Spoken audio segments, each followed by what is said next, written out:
Salut et bienvenue à cette vidéo de renforcement pour les genoux et les chevilles. Donc pour les genoux et les chevilles, on va commencer par regarder la posture neutre. Donc le plus possible, ça va être pieds parallèles au sol. Donc pas de pieds qui tournent vers l'intérieur ni vers l'extérieur. Pas de pieds qui tournent sur le côté extérieur ou qui rentrent vers l'intérieur. Donc on essaie vraiment d'avoir un poids égal sur le côté extérieur, sur le côté intérieur, derrière, devant, pour avoir une bonne base de support. On peut essayer de bouger un peu les doigts de pied, aller chercher un bon appui au sol, comme si on avait des racines sous les pieds qui nous ancraient sur place. Même chose au niveau des chevilles et des genoux. Donc rien qui tourne vers l'intérieur ou vers l'extérieur. Pas d'hyper-extension, on ne bloque pas l'articulation, on reste souple, mais le plus autograndi possible.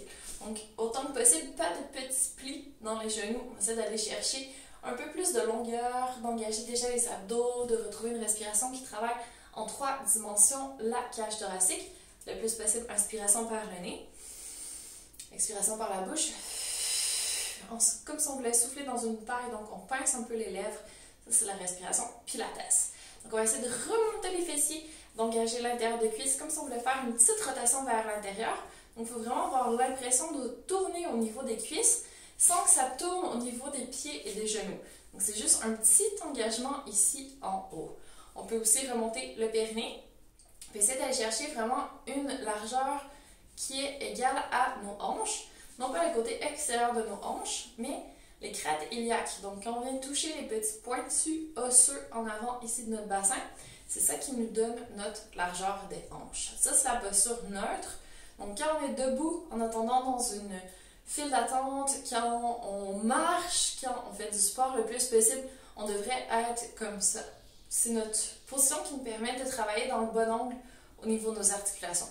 Donc première chose, posture neutre à refaire le plus souvent possible pour que ça devienne naturel, qu'on n'ait plus besoin trop d'y penser.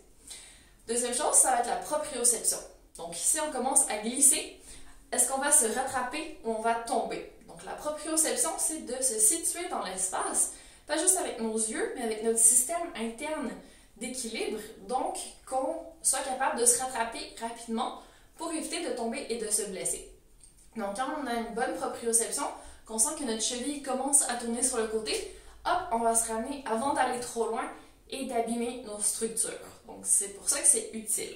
Donc pour entraîner la proprioception, on va chercher un milieu un peu instable. Donc pour commencer, on peut juste se mettre debout sur notre tapis de yoga ou de pilates. Puis au fur et à mesure qu'on gagne en stabilité, on peut aller chercher un petit peu plus de stabilité. Donc un bloc de yoga qui est un peu plus dur, mais qui est encore pas trop instable. Donc juste le mettre par terre, puis s'entraîner à rester debout. Donc on peut juste rester sur un pied, chercher notre équilibre, essayer peut-être éventuellement d'ajouter des mouvements dans tout ça, essayer de se déstabiliser pour voir si notre cheville et notre genou arrivent à se restabiliser. Éventuellement, fermer les yeux. Donc là, c'est vraiment la proprioception, l'oreille interne qui doit travailler. Et ensuite, ajouter des mouvements. Par exemple, essayer de venir faire un squat sur une jambe sans que notre genou tourne vers l'intérieur, sans que notre hanche sorte sur le côté. Donc, en gardant le plus possible notre posture neutre. Donc, si vous avez un peu de douleur au genou, vous allez rapidement le sentir. On ne veut pas que ça travaille trop non plus. On essaie de rester quand même dans une zone où on sent que ça travaille, sans que ça entre dans la douleur. Ensuite, on peut se munir d'un pilates pad. Donc ça, c'est un tapis en mousse, si on veut, assez épais. Donc là, on commence à avoir quelque chose d'un petit peu plus difficile au niveau de l'équilibre. Donc, même principe, on essaye de commencer par se stabiliser. Ensuite, d'aller chercher peut-être un peu plus de mouvement, d'aller chercher les yeux fermés. Et à la fin, d'aller chercher notre mouvement, notre squat. Ou encore, on peut l'utiliser pour faire d'autres exercices. Donc, un pied dessus et l'autre pied à côté. Et par exemple, on va venir faire une fente ou on va venir faire des mouvements d'abduction, des mouvements ici pour travailler l'intérieur de cuisse, etc. Donc, un pilates pad, super outil, un des plus gros. Moi, j'ai le petit modèle compact de voyage. Mais si jamais il en existe, vous pouvez mettre les 2 pieds dessus aussi. commence à être vraiment champion, on peut aller chercher quelque chose encore plus instable, un rouleau ou une planche avec une boule dessous qui va bouger un peu plus dans toutes les directions, donc plus de travail. Alors, le rouleau. On peut essayer de se mettre debout dessus. Commencer peut-être avec un appui, puis quand ça va bien, on peut essayer sans appui. Sur une jambe, sur deux jambes. Attention pour ne pas se blesser. Nous, on essaie de faire en sorte d'avoir toujours à proximité un point d'appui pour, si jamais on a une petite perte d'équilibre, se rattraper sans dommage. On ne veut pas tomber. Et aussi, avec un rouleau, on peut se faire des massages sous les pieds. Si vous n'en avez pas, vous pouvez prendre une balle de tennis. Ça va très bien aussi. Pour vraiment stimuler la plante des pieds, qu'elle soit vraiment réactive, qu'on est bien en contact avec le sol pour pouvoir travailler le plus possible notre ancrage, nos racines sous nos pieds. Puis c'est relaxant aussi, sachant que sous les pieds, il y a des terminaisons nerveuses qui viennent un peu partout dans notre corps, donc les points réflexes, et si on les stimule, ben, ça peut avoir des effets positifs sur tout notre corps. Donc voilà pour l'entraînement de la proprioception. Ensuite, ce qui aide bien sûr, c'est le renforcement en fonction de ce dont on a besoin. Donc je vous invite vraiment à vous faire évaluer auprès d'un physiothérapeute ou d'un thérapeute qui est capable de détecter quelles sont les petites lacunes dans votre cas. Ça peut être les quadriceps devant les cuisses, ça peut être les adducteurs à l'intérieur des cuisses, ça peut être les abducteurs à l'extérieur de la cuisse ou encore les ischio-jambiers derrière les cuisses. On peut travailler aussi les fessiers, on peut travailler aussi les mollets, donc tout ce qui est en haut et en dessous des régions qu'on veut travailler. Les pieds même aussi, ça peut nous aider à avoir un petit peu plus de force, donc de réactivité, de stabilité quand on fait nos mouvements.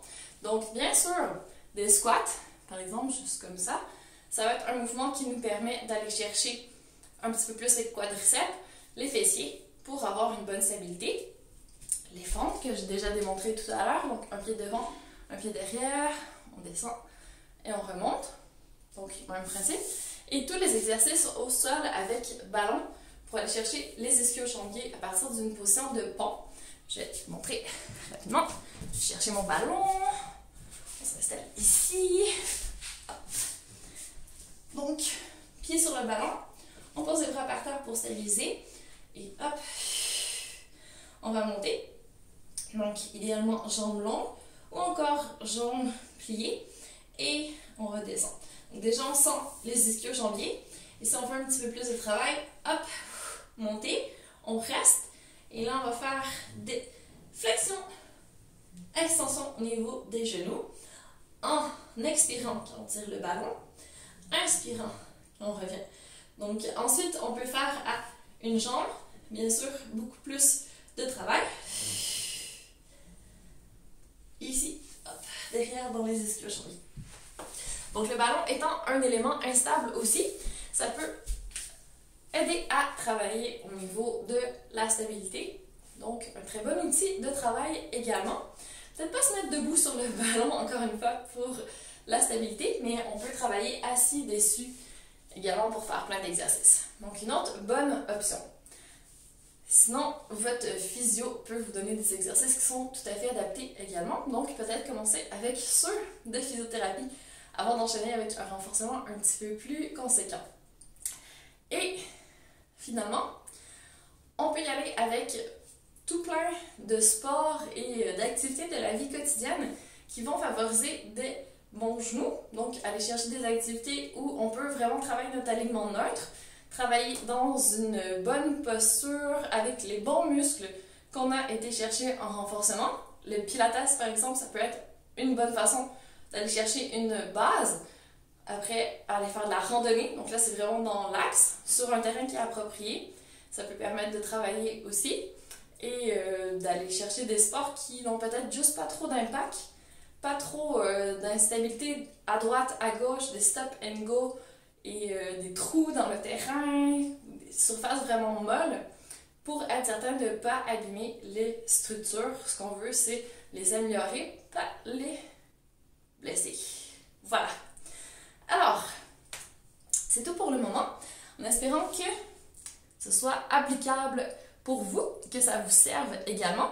Et n'oubliez pas de vous échauffer quand vous commencez à faire du sport. Donc, je vais faire une autre vidéo à cet effet. Juste une petite routine à faire avant de commencer à bouger. Voilà, très bonne journée!